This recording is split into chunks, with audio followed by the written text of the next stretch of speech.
오늘 이 시간에도 오신 여러분들 위해 하나님의 큰 은혜가 넘치기를 주님의 이름으로 축원합니다. 우리 앞뒤 좌우에 있는 분들 따뜻한 사랑의 마음으로 인사를 나눕니다. 주님의 이름으로 사랑하고 축복합니다.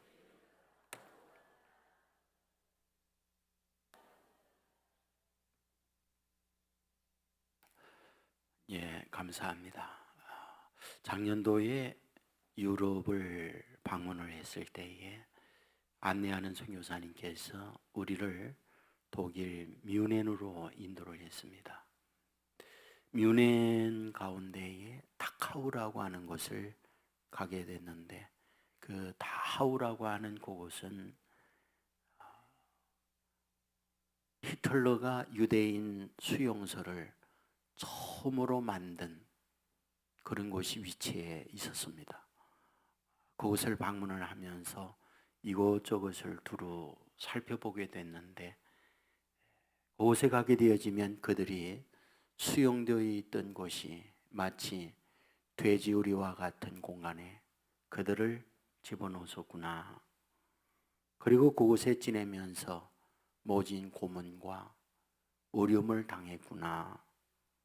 특별히 그들을 살해할 때는 목욕탕이라고 해서 끌고 가서는 위에 수도 파이프와 같은 것이 연결되어 있고 가스가 그곳에 누출이 되면서 그곳에 죽도록 만들어 냈었구나. 그리고 그들을 살해하고 난 이후에 태우는 소각장, 이런 것들을 볼 수가 있었습니다. 더욱이 암담하게 만들었던 것은 그 안에 들어가면 울타리 쳐놓은 것이 가관이었습니다. 왜냐하면 콘크리트 벽으로 높이 콘크리트 쳐 있고 그 위에 또다시 철조망으로 쌓아 놓아 있었습니다.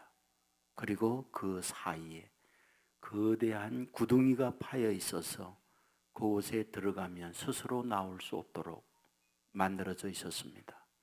그것도 모자라서 곳곳에 망루를 세워놓고 그 망루에는 기관총이 설치가 되어서 움직이면 그곳에 사살할 수 있도록 만들어 있는 것을 보게 되었습니다.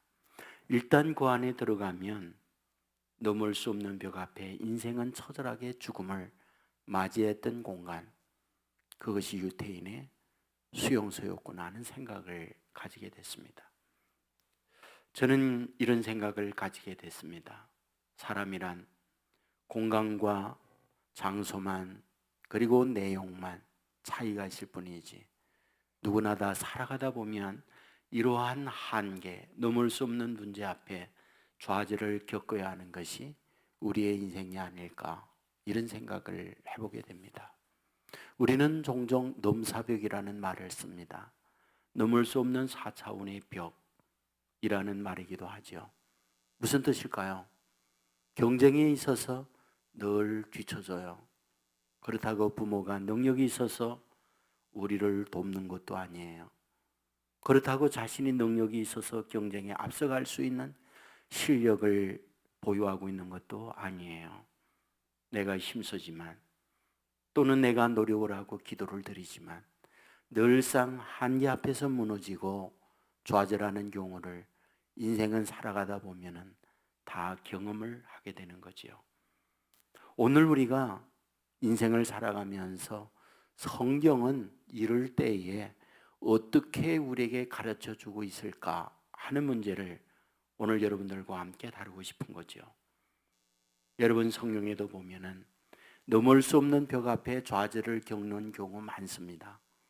하지만 그때 하나님께서는 그런 문제들을 어떻게 풀어가도록 도와주시는가, 오늘 본문을 통해서 여러분들에게 그 말씀을 드리고자 합니다. 45절 말씀에 보면은 이에 제자들에게 오사 이르시되 이제는 자고 쉬라. 보라, 때가 가까웠으니 인자가 죄인의 손에 팔리느니라. 이렇게 말씀을 하고 있습니다. 여러분, 이 말씀을 보면서 어떤 생각이 드십니까?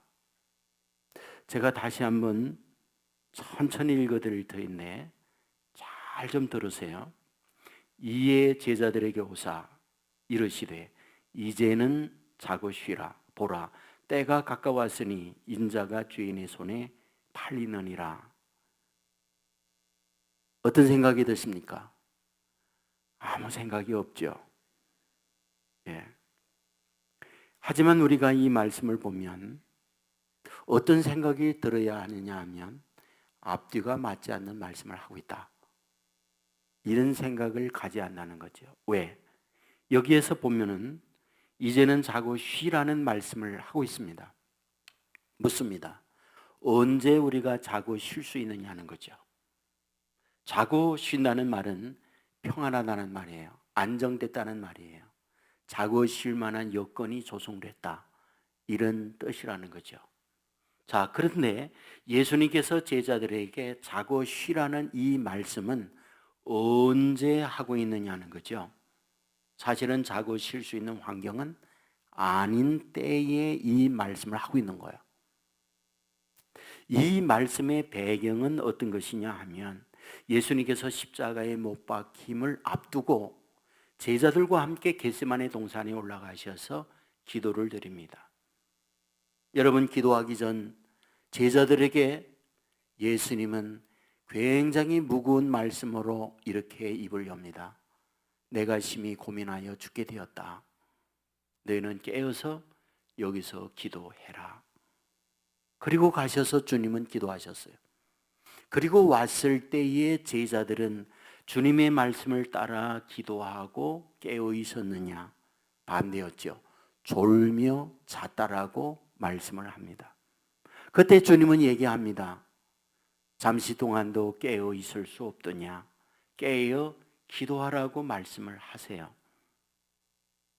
그리고 나서 또 가서 기도를 하세요. 이렇게 해서 세 번째 예수님께서 왔을 때 자고 있는 그들을 흔들어 깨우면서 하는 말씀, 그것이 오늘 읽어드린 말씀이에요. 이제는 자고 쉬어라는 말씀을 하십니다. 자, 그렇다고 한다면 이 말씀을 보면서 정말 자고 쉴 수 있는 환경이었는가?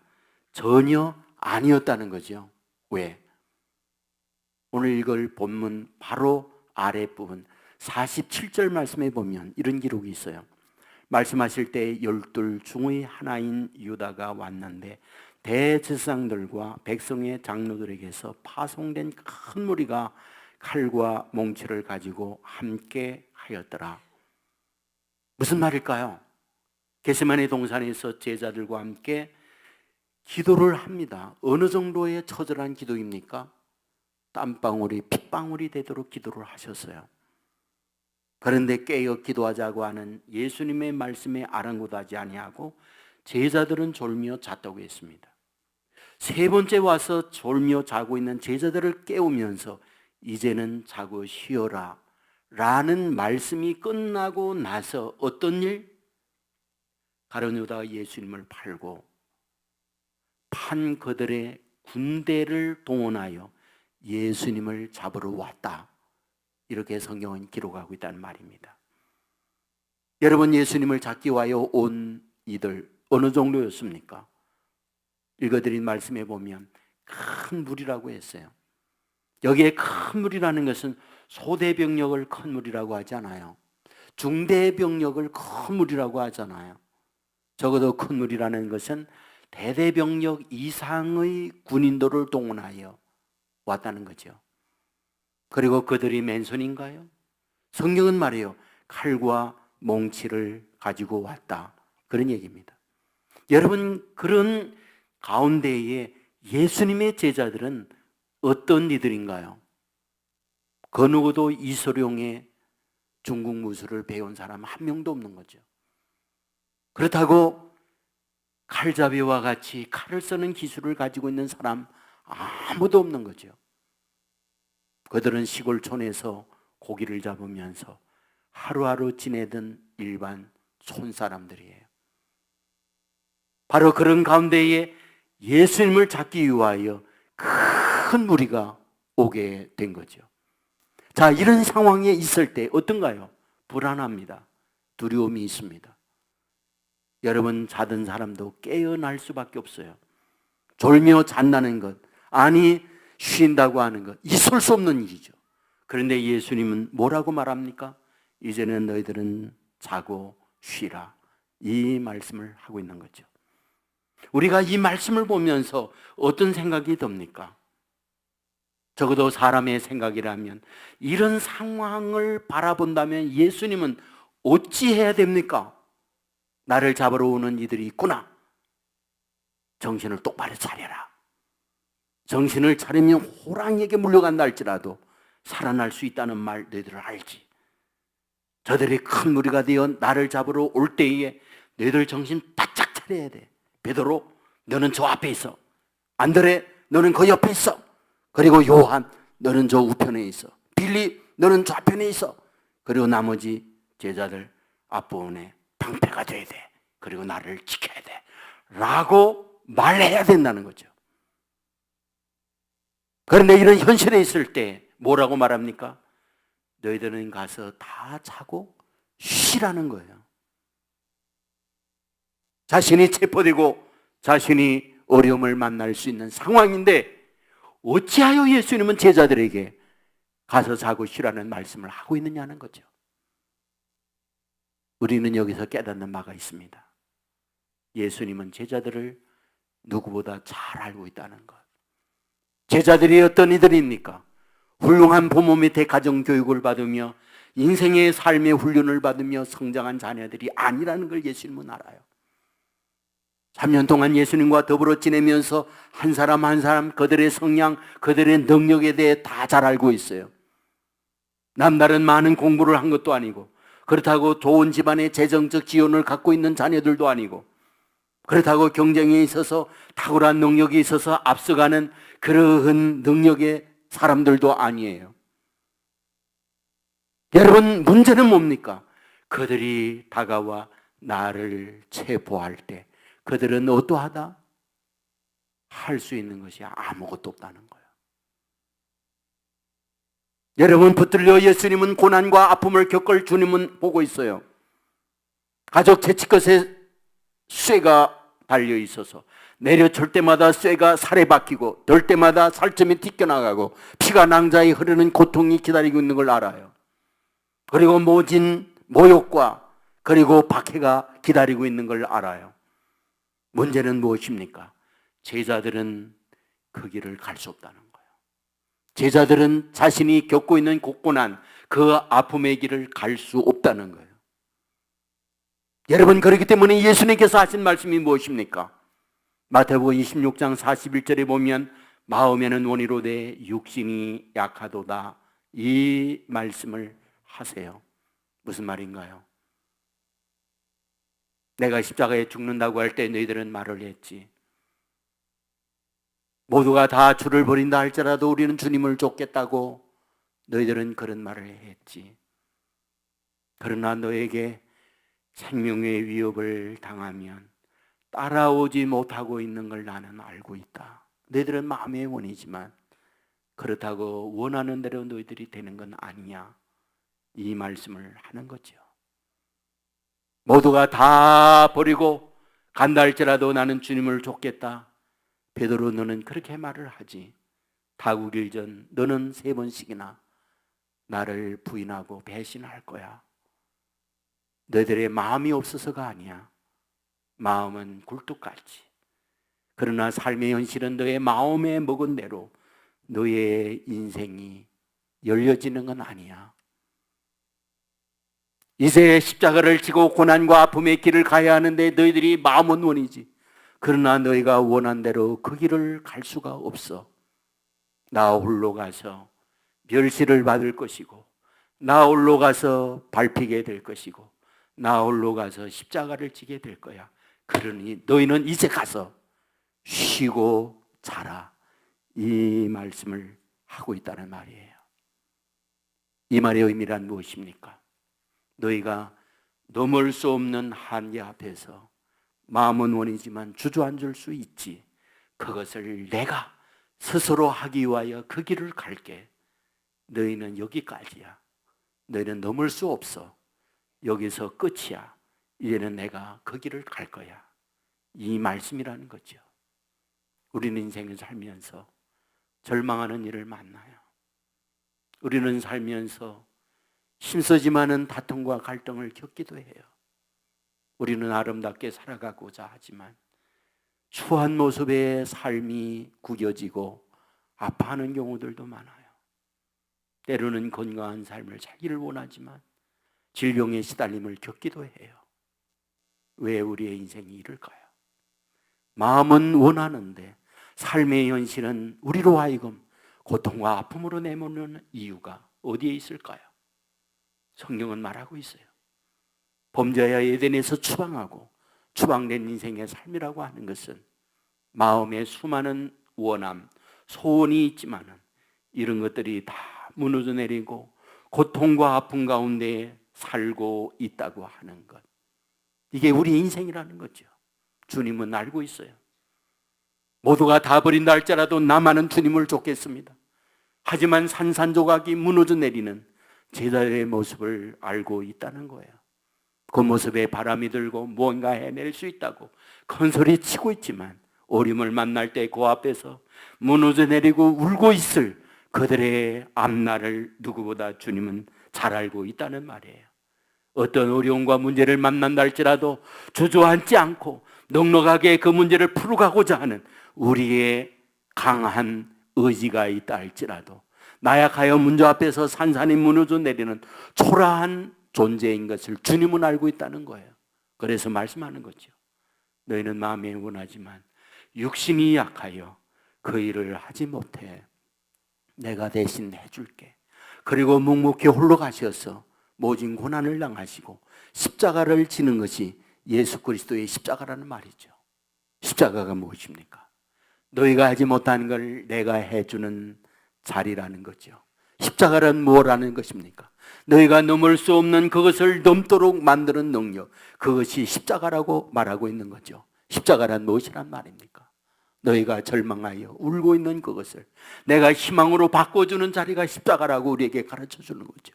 십자가란 뭐라는 말입니까? 우리가 병들어 고통과 아픔을 겪고 있을 때 너희의 아픔의 고통을 내가 그곳에 지고 너희들로 건강케 하는 자리가 십자가라고 우리에게 말씀해 주고 있는 거죠.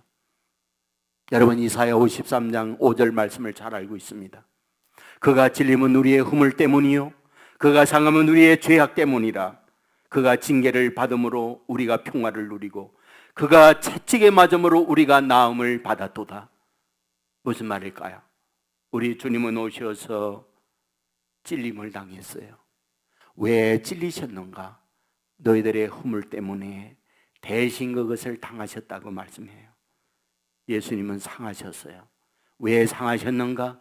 너희의 죄악 때문에 상하셨다고 말씀을 해요. 예수님이 징계를 받으셨어요. 왜 징계를 받으셨는가?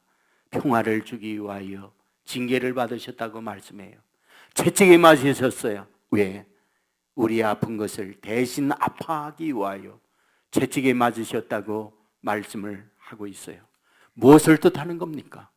너희가 넘을 수 없는, 너희가 해낼 수 없는, 너희가 감당할 수 없는 그것을 우리 예수님이 대신 감당한 그것이 십자가라고 우리에게 가르쳐 주고 있는 거죠. 사랑하는 여러분, 오늘 우리는 종료주의를 맞이하고 주님의 고난에 동참하고자 하는 마음을 갖고 있습니다. 우리는 주님의 고난 그 자체는 우리에게 아픔이요 슬픔이죠. 하나, 우리에게 축복이라는 사실 믿으시기를 주의 이름으로 축원합니다. 넘을 수 없는 것을 넘게 하는 거니까. 이제는 자고 쉬라고 하는 것. 왜? 여기까지가 너희가 할 수 있는 것이 가서 모진 고통과 아픔 그리고 십자가를 지는 건 너희가 할 수 있는 것이 아니라는 것. 마음은 원이지. 그것이 너희가 넘을 수 없는 벽이라는 것. 이제는 내가 넘을 수 없는 그것을 나 혼자 너희들을 위하여 대신 해줄게. 그리고 가서 십자가의 고난을 받는 것, 그것이 십자가라는 사실 믿으시기를 주의 이름으로 축원합니다. 여러분, 요한복음 5장에 보면은 베데스다 연못가에 38년 된 병자가 나오는 걸 볼 수 있어요. 아세요? 예수님이 그곳에 가셨다는 것. 예수님이 왜 그곳에 가셨을까요? 의미 없는 발걸음은 없습니다. 우연히 가던 길을 둘러 그곳에 가셨다는 뜻이 아니에요. 주님께서 의도를 갖고 주님께서 어떤 계획과 생각을 갖고 그곳에 가셨다는 말이죠. 왜 그곳에 가셨을까요? 여러분 아십니까? 그곳에 많은 사람이 있었다는 것. 하지만 유일하게 38년 된 병자를 만나고 있다는 것. 왜 예수님께서는 38년 된 병자 그를 주목하고 있을까요? 그를 만나기 위하여 베데스다 연못가에 간 이유 어디에 있다고 생각하십니까? 예수님은 병이 오래된 그를 보면서 이렇게 묻습니다. 네가 낫고자 원하느냐? 여러분 아세요? 그러며 말이라고 해요. 낫기를 원하지요. 이런 말을 하지 않았다는 것. 내가 낫고자 원하느냐 물을 때에 그가 대답한 게 뭔지 아세요? 나를 못에 넣어줄 사람이 없어. 내가 가는 동안 다른 사람이 먼저 가나이다라고 대답했어요. 이상하지 않나요? 내가 낫고자 원하느냐 물을 때에 이 사람의 대답은 낫고자 원합니다는 대답이 아니에요. 나를 못에 넣어줄 사람이 없어.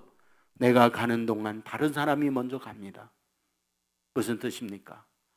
마음에 아픔이 있다는 말이잖아요.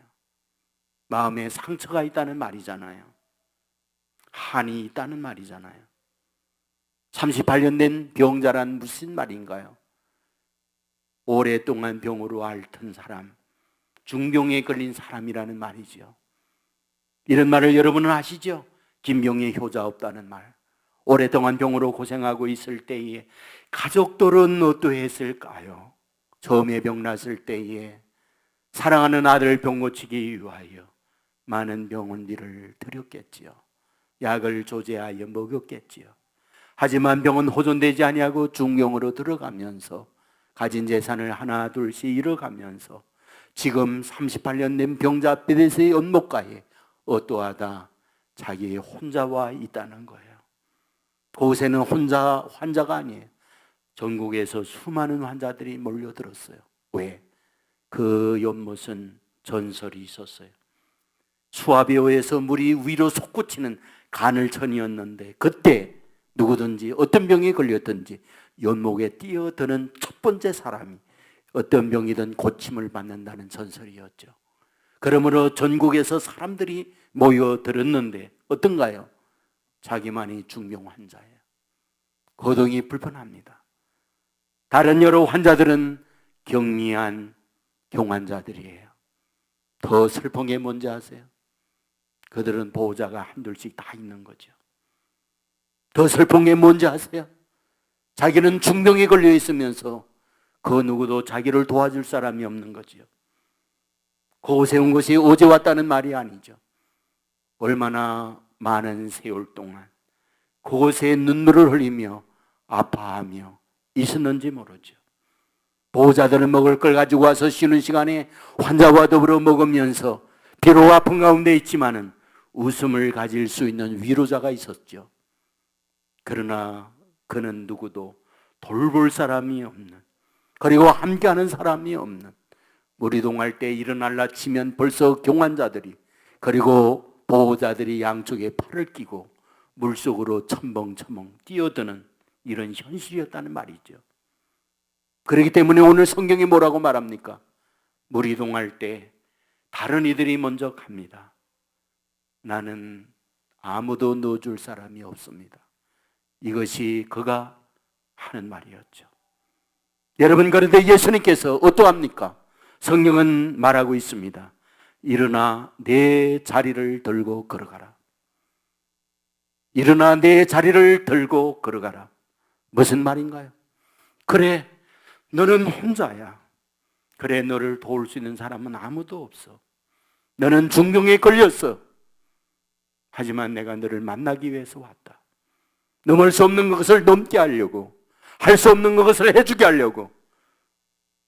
그 누구도 너에게 도움이 되는 사람이 없지만 내가 너에게 도움을 주려고 내가 내게 왔다는 거예요. 그리고 일어나 들고 가라고 말씀을 해주고 있는 거죠. 오늘 우리가 인생을 살아가면서 이런 경우를 어찌 만나지 않으시겠습니까? 모든 주위의 사람들, 보호자 있고 돕는 사람들이 있지만 이다지도 못난 집안에 태어나서 이다지도 돕는 사람이 없는, 그리고 무능한 가운데에 경쟁이 있어서 뒤처지고 문제 앞에서 넘지 못하고 좌절을 겪는 경우 얼마나 많이 있겠습니까? 이 말씀은 뭘 말하고 있죠? 주님은 알고 있다는 거죠. 주님은 보고 있다는 말이죠. 그리하여 그곳에 그를 만나기 위하여 가고 있다고 하는 걸 말해주고 있는 거죠. 예수님은 제자들을 알아요. 어려움을 만나면 포기하는 것들을. 예수님은 제자들을 알아요. 마음은 원이지만은 육신이 약하여 늘상 무너져 내리고 후회하고 자신을 하나면서 살아가는 그들을. 주님은 그들을 향하여 말씀하는 거죠. 이제는 됐다. 자고 쉬어라. 왜? 내가 나머지는 다 해줄게. 넘지 못하는 건 내가 넘게 해주고 너희들이 하지 못하는 건 내가 해줄게. 이것이 주님께서 오늘 본문에 우리에게 주시는 말씀이라는 사실을 믿으시기를 주의 이름으로 축원합니다. 여러분, 제자들은 무능력한 존재들이었어요. 제자들은 열심히 주님을 따라다니면서 많은 것들을 배우며 그들 마음속에 가지고 있는 생각들이 뭔지 아세요?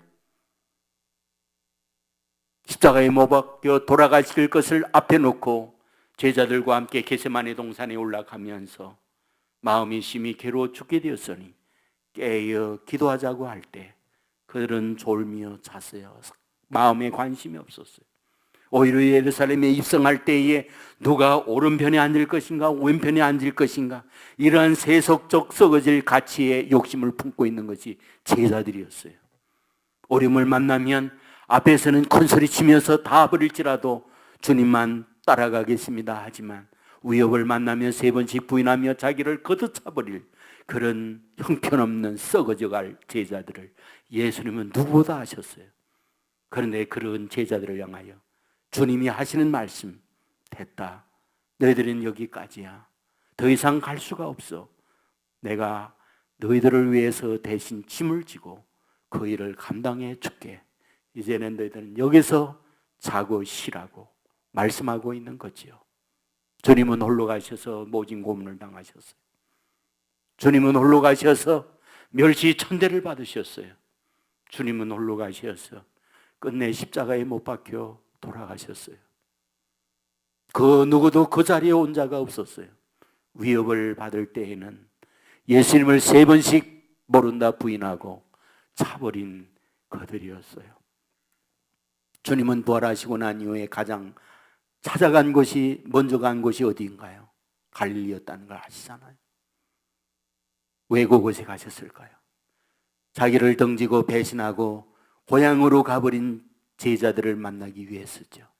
그들은 밤이 맞도록 그물을 던지면서 굶주리 없고 피곤하고 추위에 떨고 있어요. 그들을 헤아리면서 모래사장에 숯불을 피워놓았어요. 그리고 그 위에 떡을 구워놓았어요. 무트로 그들이 내려왔을 때에는 불을 쪼이게 하고 굶주려 있는 그들에게 떡을 나누어 주었어요. 그리고 이렇게 말씀하는 거 기억하시죠? 요한의 아들 시몬아, 내가 나를 사랑하느냐? 주님, 제가 주님을 사랑하는 것을 주님이 아십니다. 그래, 그러면 내 양을 먹이거라. 주님의 양을 베드로에게 맡기고 있어요. 우리는 여기에서 놀라운 사실을 발견합니다. 제자들은 무능한 자들이라는 걸 주님이 알잖아요. 무능한 제자에게 주님의 양을 맡기고 있다는 것. 그런데 아십니까? 그 일을 맡기기만 하는 게 아니라 여러분들 주님께서 하신 말씀, 너희들은 위로 능력이 피울 때까지 예루살렘을 떠나지 말고 이 성에 유하라는 말씀을 하셨던 것. 그 의미가 무엇일까요? 너희가 너희 스스로 넘을 수 없는 문제들이 많아 이제 너희가 이 성에 유하며 기도할 때 위로 내리는 성령이 너희에게 임할 거야. 그 성령의 능력을 덧입으면 능력으로 말미암아 넘을 수 없는 일, 할 수 없는 걸 너희들이 해낼 수 있어. 이 말씀을 하고 있더란 말이에요. 여러분, 주님은 그들에게 능력을 덧입혀 주었습니다. 전에 주님을 모른다 부인하며 도망갔던 그들이었어요. 그러나 성령의 능력이 임하고 나니요, 그들의 인생은 달라졌던 거 아시죠? 주님 때문에 매를 맞고 모욕을 당할 때 주님 때문에 당하는 것을 기뻐하면서 기꺼이 고난의 길을 예수님의 제자들이 가고 있었다는 것. 여러분, 그것으로 끝나지 않았어요. 제9시 성전의 기도 시간에 기도하기 위해 올라갈 때 성전 미문에서 손을 내밀며 구걸하던 자가 있다는 걸 알고 있을 거예요. 여러분, 베드로는 어떻게 말하던가요? 내가 원하는 은금은 없다. 그러나 내게 있는 것 내게 준다. 곧 나사렛 예수의 이름으로 일어나 걸으라. 그럴 때 일어나 걷고 뛰는 역사가 임했던 걸 보게 되잖아요. 무엇일까요? 베드로 스스로 넘을 수 없는 곳에 성령의 능력을 주어서 능력을 행하도록 만들고 넘도록 만들어주고 행하도록 만드는 것이 주님이라는 사실 믿으시기를 주의 이름으로 축원합니다. 오늘 우리가 인생을 살면서 힘들고 어려운 일 왜 없습니까? 넘을 수 없는 넘사벽 앞에서 고통하고 괴로워하는 경우 왜 없겠어요? 그러나 주님은 우리에게 이야기해요. 넘을 수 없는 한계, 여기에 나머지는 내가 해준다는 거예요. 그러므로 너희는 이제는 자고 쉬라고 말씀하고 있습니다. 우리가 이러한 주님의 사랑의 은혜의 말씀을 믿고 이 말씀을 붙들고 나가게 될 때 저와 여러분에게 능력을 주어서 넘을 수 없는 가운데 넘도록 만들어주고 행할 수 없는 것을 주님이 행하여 복된 사람으로 만들어준다는 사실 믿으시기를 주님의 이름으로 축원합니다. 우리는 내일부터 고난주간 특별기도회를 시작을 해요. 여러분들 정말 주님께서 이와 같은 능력을 주어서 넘도록 만들어주는 축복이 기다리고 있다면 제자들이 오순절날 마가의 다락방에 그 성령에 임할 때까지 기도의 힘쓴 것과 같은 기도의 시간이 있어야 된다는 사실 믿으시기를 주님의 이름으로 축원합니다. 주님 앞에 나와 기도하고 의지하는 저와 여러분, 오순절날 성령에 임하여 능력 있게 세상을 살고 넘을 수 없는 걸 넘도록 만들어 주었던 그 은혜를 이제 저와 여러분에게 부어주어서 그 힘으로 할 수 없는 것을 하도록 만들어주고 넘을 수 없는 것을 넘도록 만들어주고 하나님의 기적을 보는 하나님의 사람으로 저와 여러분을 만들어 주실 줄 믿습니다. 기도하겠습니다.